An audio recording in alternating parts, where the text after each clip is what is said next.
noches, la Casa de la Literatura Peruana y el Consejo Internacional de las Artes, INTERART, convoca a cada uno de ustedes, este público selecto, sobre todo al poeta Yolando Pérez Grande, a efecto de rendir un homenaje a toda una vida dedicada a la cultura, especialmente a la literatura. Hemos diseñado un programa, aunque breve, pero poblado de afecto. En primer lugar, va a interpretar o musicalizar dos poemas de Daniel Holgado, dos poemas de nuestro querido Ebrard. Recibamos pues a Daniel Holgado con un fuerte aplauso.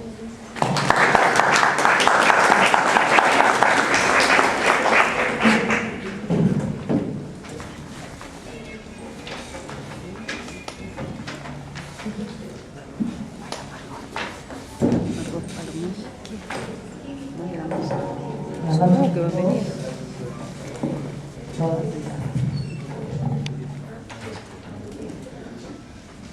La poesía es canto y melodía. La poesía se nutre mucho de la música y la música se nutre mucho de la poesía. Muy brevemente, el cariño que le tengo a Hildebrando desde tiempos de alumno de él, y toda la enseñanza que me trajo, que me enseñó y me cultivó. Me atreví a hacer este canto cuando tuve 17, 18 años, y es con lo que inicia la fabulosa trayectoria donde nos lleva nuestro querido Hildebrando, el cantar Hildebrando. Nostalgia,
estar celebrando siempre nos da sorpresas, sobre todo con la fuerza que tiene el poema, que nos encarga y nos invita siempre a ese encuentro, ¿no?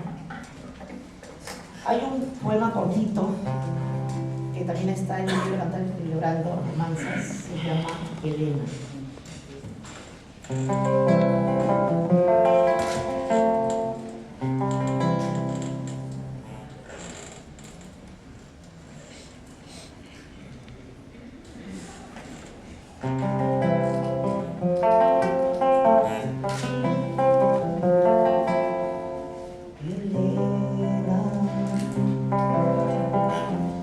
Es el tiempo quien sacude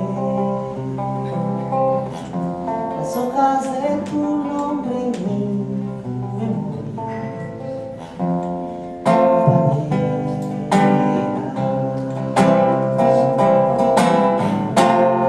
Virtud de la lluvia que una tarde de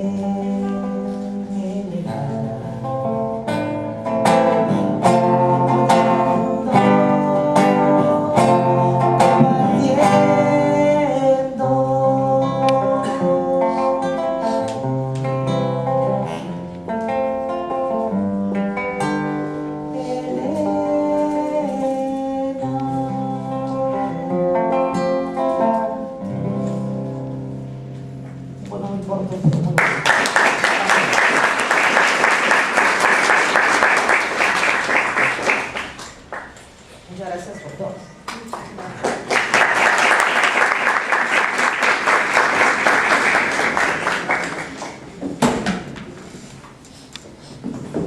Muchas gracias, Daniel Holgado, por tu talento, por haber compartido a través de la música los versos de Hildebrando Pérez Grande.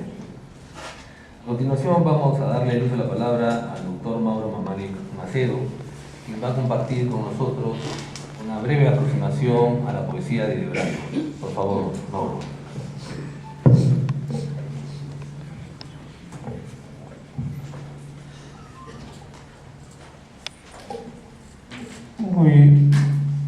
Muy buenas noches.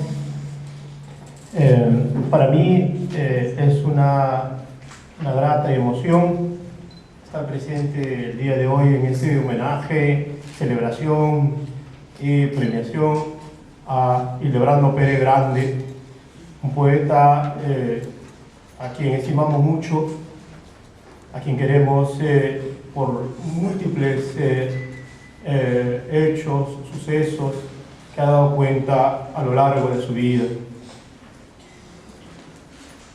He preparado el texto siguiente, la poesía de Hildebrando Pérez Grande. Hildebrando Pérez Grande, poeta regalador de palabras y hechos, que nos lanza puñados llenos de alegría y durezas de la vida. ¿De dónde brotó el embrujo feliz para edificar una vida alta y pertinaz? Indagando encontramos en el origen la mano plural y hacedora del pueblito de Orcotuna, en el valle del Mantaro. Gente de amaneceres que instaló en su niño corazón un mundo andino, potencia germinal que ofreció a nuestro país un hombre hecho de relámpagos y cantos. Bien encontramos en el nacimiento el aliento infatigable de la abuela Verónica Sánchez, quien talló un hombre en el mate burilado y fluido de la vida, tal como testimonia su palabra en la presencia del vértigo de sensaciones imborrables, de remolino de fiestas y de duros trabajos en el campo. Oh, el resonar incesante de los cantos en español y quechua que las comunidades andinas entonan en ritmos fiesteros y que sostienen su palabra y su estar sobre la tierra.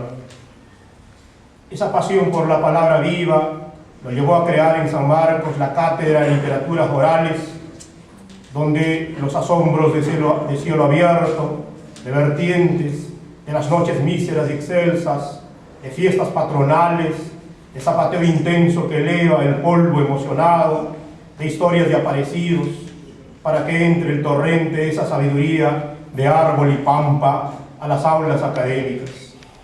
Y esa otra pasión de río revuelto o de agua bailadora que libre corre sobre la tierra dura de la vida que es la poesía.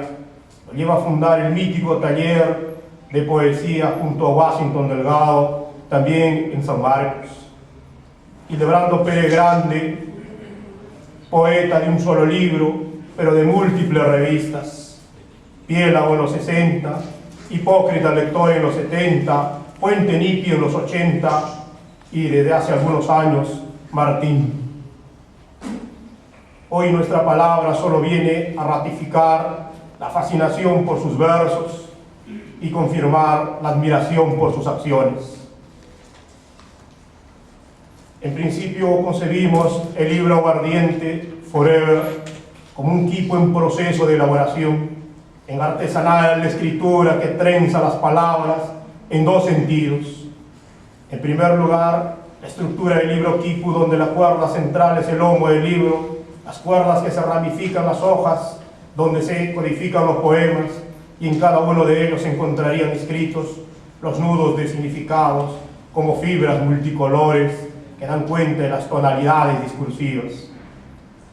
Es proceso porque Aguardiente Forever es un libro abierto del que se pueden desprender nuevas cuerdas, poemas, o ser renovadas y aparecer nuevos nudos de significados de las cuerdas, es decir, otros versos, otros poemas, hasta otras secciones. En segundo lugar, el carácter mnemotécnico, en tanto memoria guarda contabilidades y escrituras de las culturas.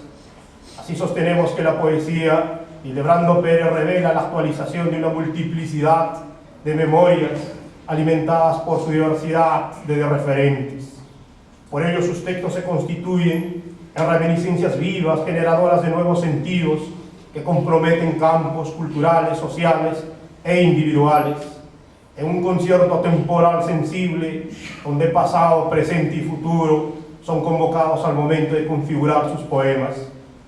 Por esta razón se observa una actualización en la memoria de las formas, las estructuras y los contenidos que se representan en su diverso universo poético.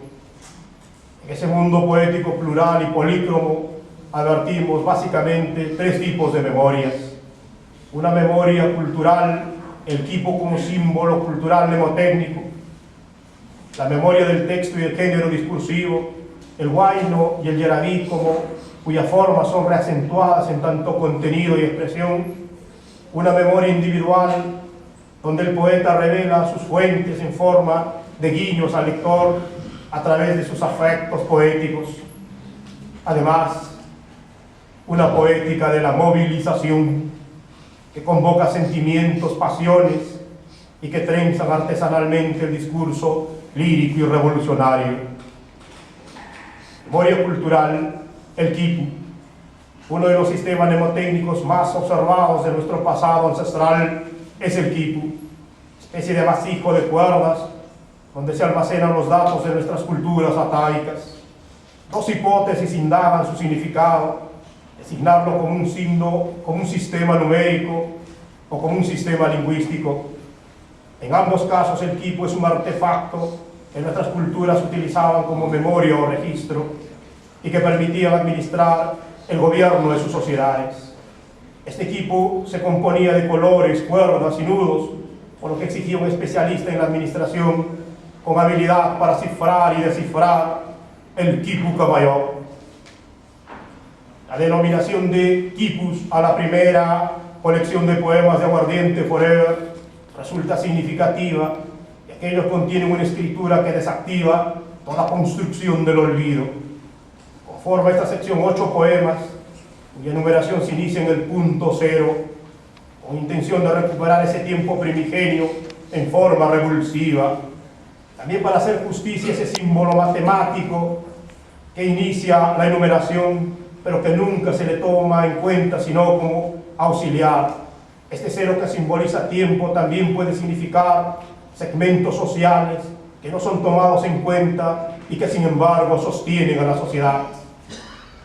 Es en este primer poema, Cero, donde el vínculo entre el quipu y el pasado se hace evidente, porque esta escritura moviliza periodos, el tiempo de la otra edad, como el pasado y el tiempo presente como semilla que germina.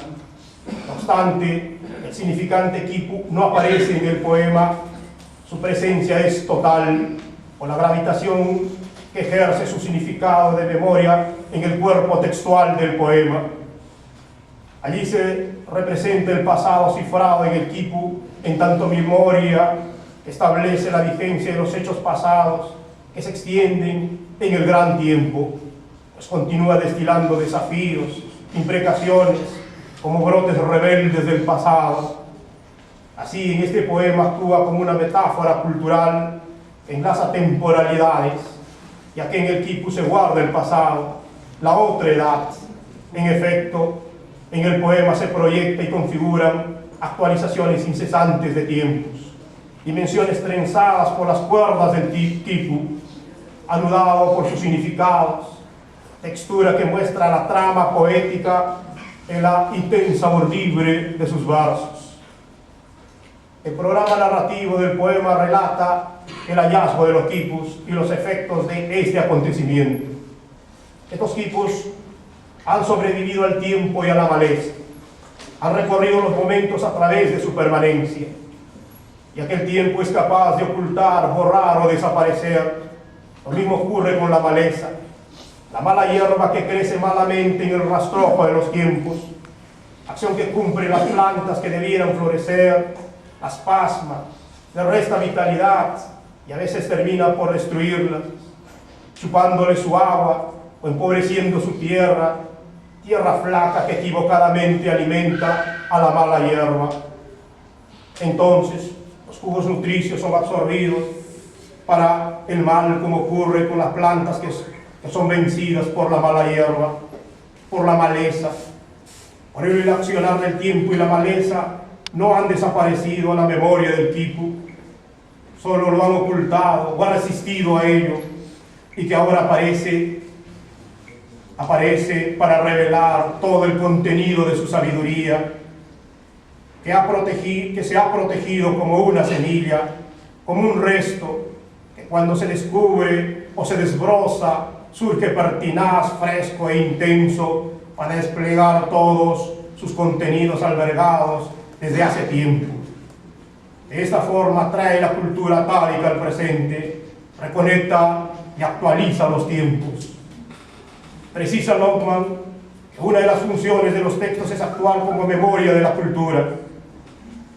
En este aspecto, dice el teórico, los textos constituyen programas mnemotécnicos reducidos, la capacidad que tienen distintos textos de llegar hasta nosotros desde la profundidad del oscuro pasado cultural, de reconstruir capas enteras de cultura, de restaurar el recuerdo, es demostrada patentemente en la historia de la cultura de la humanidad.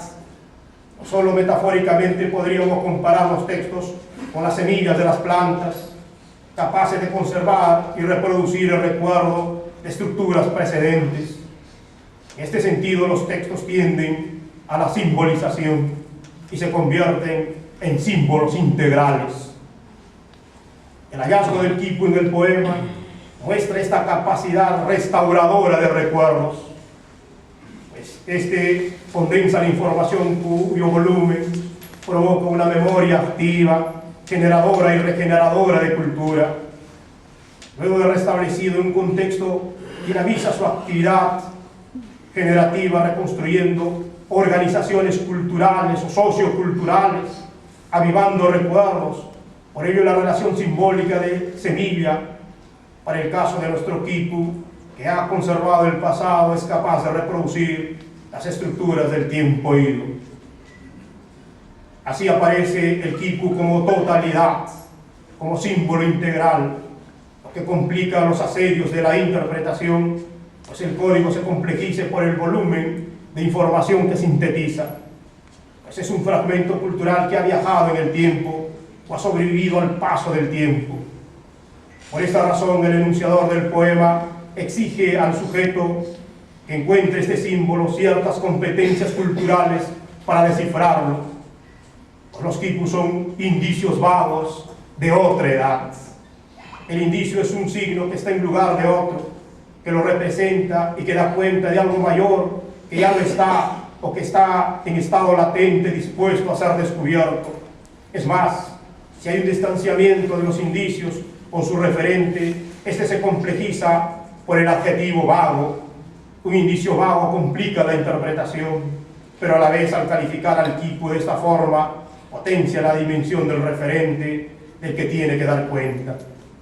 Por esta razón el poeta, al poner con mayúscula la palabra edad, vincula lo anterior, califica el tiempo pasado como grandioso, como tiempo del que los quipus apenas son indicios vagos, semillas que necesitan reproducirse, desplegarse a través de su interpretación y reconstruir las capas de las culturas, de las estructuras sociales, en tanto quipus semilla, semilla memoria. Estos quipus se enredan con placer en las manos. El poeta sugerentemente escribe dos palabras: enredar y placer. Ese ánimo inicial de abrazar, de aferrarse a lo que lo sostienen, como engarzando tiempos. Todo ello por la palabra enredar, pero a la vez enredar es anudar, enredar es volver borroso aquello que debiera estar claro. Por ello el quipu enreda los tiempos, presenta tiempos revueltos, pero también enreda los significados, anuda y enreda las cosmovisiones, para evitar estas seducciones y sumergirse en la maraña de significados, deshebrando signos y tejiendo cosmovisiones. Propone un sujeto culturalmente competente para desenredar los tiempos guardados en los quipus. Puesto que un lector no saori, que puede detenerse en un puro hedonismo y gozar del afuera y no hurgar en los significados subyacentes. No obstante ello, el poeta reconoce el grado de dificultad para descifrarlo. Solo un sujeto que se aventure responsablemente y que sea capaz de leer una inscripción en el pecho de un relámpago montaraz, y que tiene la capacidad de recordar, que tenga memoria e historia para enfrentar el desafío de la interpretación. El planteamiento está dado en la búsqueda de un sujeto que tenga la capacidad de descifrar. Ello implica memoria, historia, sensibilidad, intuición. Los temas inscripción y leer que se registran en el poema grafican la acción comunicativa y la praxis hermenéutica.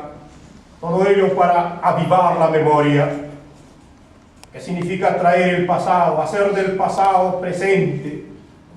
También muestra la fungibilidad por el lugar donde se encuentra el soporte de esta singular escritura, pecho de relámpago. A ello le agrega el calificativo de montaraz, intensificando la fungibilidad. Aparece y desaparece, lo que declara un escenario de extrema dificultad. Lo mismo ocurrirá cuando se intente descifrar el quipu. De esta forma el significado está en devenir. Para que llegue hay que enfrentar al relámpago de la historia, que no lo registra, que lo pasa desapercibido, que lo invisibiliza, y además hay que tener memoria. Entonces, valentía, memoria, responsabilidad hacen posible descifrar los significados enredados. Una vez que el sujeto culturalmente competente logra desatar los nudos de significados, deshilachar las hebras de sentidos en la trama multicolor del quipu, recién asume el respeto por el pasado. Esta es la conciencia adquirida en el proceso interpretativo, ya que descubre que el pasado es cosa seria.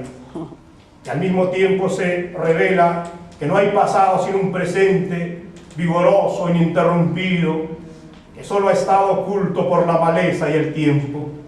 Esto con insinuación ideológica interesada de ocultar recuerdos. Para configurar la intensa vigencia del pasado, propone las imágenes de manantial, cruz y ola. Tres temas que denotan movimiento, presencia permanente. Si tenemos que el manantial mana incesantemente agua del subsuelo, es el puquio, el manante. Además utiliza la palabra perdurar para de la tabla vigencia aún perdura. Ello implica que a pesar de los intentos de secarlo, continúa manando vida. Todavía el pasado sigue vivo. Para el caso de la cruz está asociada al cronotopo del camino. Una cruz en el camino es señal de que lo muerto está presente. Allí donde todos pasan, como el río de la historia, el río de la vida, allí la cruz estoicamente se defiende de los vientos de la historia y de los tiempos ríos para que el muerto siga vivo, para que su tiempo continúe fluyendo. La cruz señala la existencia y reclama su vigencia del supuestamente muerto. No obstante, el viento, el polvo, los terrales que intentan cubrir como la mala hierba a la buena hierba, permanecen y está la cruz como testimonio de vida. Las olas que con la imagen dinámica de su incesante movimiento traen lo oculto a lo visible, lo lejano a lo próximo, o se devuelven lo muerto para restituirlo, pues sus aguas señalan el indetenible accionar revitalizador. Pero, ¿qué es lo que trae el agua que fluye? ¿Qué es lo que soporta la cruz? ¿O qué traen las olas? Ellos traen nuestro porvenir esplendoroso, dice el poeta. Señala el poema puntualmente. Allí mismo sugiere la estructura del tiempo mítico, donde se entiende que nada es lineal, sino que lo dominante en esta cosmovisión es lo cíclico. De esa forma el futuro está en el pasado, esta forma está en el devenir. Esto por la memoria del quipu y su representación cultural. Luego, la batalla está cifrada en concepciones de tiempo y de mundo. Por ello hay una guerra de tiempos y sistemas, donde se enfrenta el tiempo antiguo con el tiempo nuevo. Entre ellos se producen desplazamientos, a veces violentos y otras veces sublimáticos. Hay un enfrentamiento de memorias, un cuestionamiento a los que han perdido la memoria, a los que no han podido soportarla, a la indiferencia de la propia historia. El proceso de desciframiento del poema encontramos apelaciones que nos enceguecen como las promesas no cumplidas. Escribe el enunciador y la textura de cada nudo inmemorial es luciérnaga que oscurece iluminando nuestro más íntimo juramento. La disposición y el orden de los hilos de signos anudados en el quipu, que son los que alumbrarían en la oscuridad, como la lucierna, esa pequeña luz voladora de la noche, se pierde en la noche misma, se apagan para encender en la intimidad de nuestras conciencias y corazones, para recordarnos que nuestro antiguo juramento debe sacudir este tiempo. Precisa Eric Ramos que aquel vaso de maíz fermentado y el manantial que aún perdura provienen del antiguo mundo que fue destartalado y expulsado por el tiempo nuevo. El presente vetusto y deplorable. Para el poeta el pasado es maíz fermentado, es lo que está por darse, para cumplirse, para que pueda ejecutarse en el porvenir. Es ese pasado el que impulsa. Por ello el hablante lírico señala en forma desafiante: agárrennos si pueden. Advertencia que anuncia la llegada del tiempo de las reparaciones y recomposiciones. Porque la presión viene del pasado que empuja las promesas hacia su cumplimiento. Además tenemos la imagen del proceso de la fermentación, es la idea de la preparación, de la elaboración, como es el caso de rumiar y chafchar, que elaboran ideas, que planifican estrategias, que luego desatan su desenlace rotundo, porque no hay forma de detener el amé hinchado hasta el cogote. Escribe el poeta: el tiempo de los hartazgos ha llegado, el tiempo cero que señala un nuevo inicio con el componente andino, pero que no es un pasado arcaico, sino un pasado actualizado en el presente. De esta forma el poeta vaticinia el advenimiento, semilla que otoñará cuando dejemos de existir, como el presente. Es la semilla fermentada y luego germinada, y la que rompe la tierra abriéndose paso desde abajo, desde el pasado, para desplegar toda la memoria que contiene. El poema afirma que esto se dará, otoñará, cuando ya no estén o existan de otra manera, como cruz en el camino, como agua de puquio, como ola incesante. Finalmente, la poesía de Hildebrando Pérez Grande muestra una escritura militante en el sentido ético y estético. Ético porque su poesía juzga, valora, emite opinión, militante de la justicia, de la reivindicación, de la defensa de las ideas que están a favor de los desposeídos, de aquellos que viven una escandalosa pobreza material, pero también militante de la poesía, porque labra amorosamente su verso, porque es viajero de la lluvia, porque agua cantarina y bailadora es su poesía. Esta doble militancia de coraje y ternura corren trenzadas en su poesía. En efecto, su poesía es movimiento, color, alegría, sonido, pero también rabia proteica como la de Arguedas. A través de estos signos logra traducir sus sentimientos cruzados.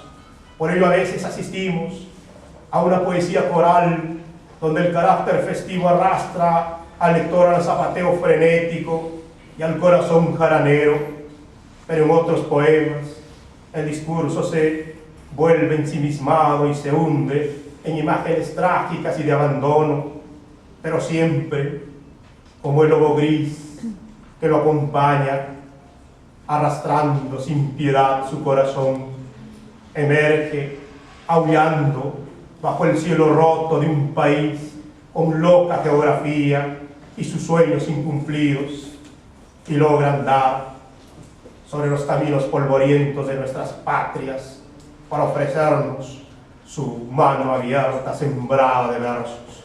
Muchas gracias.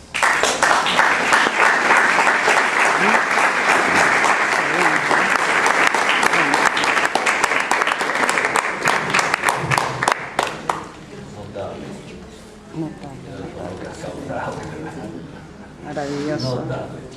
Muy bien, Mauro. Muy agradecido.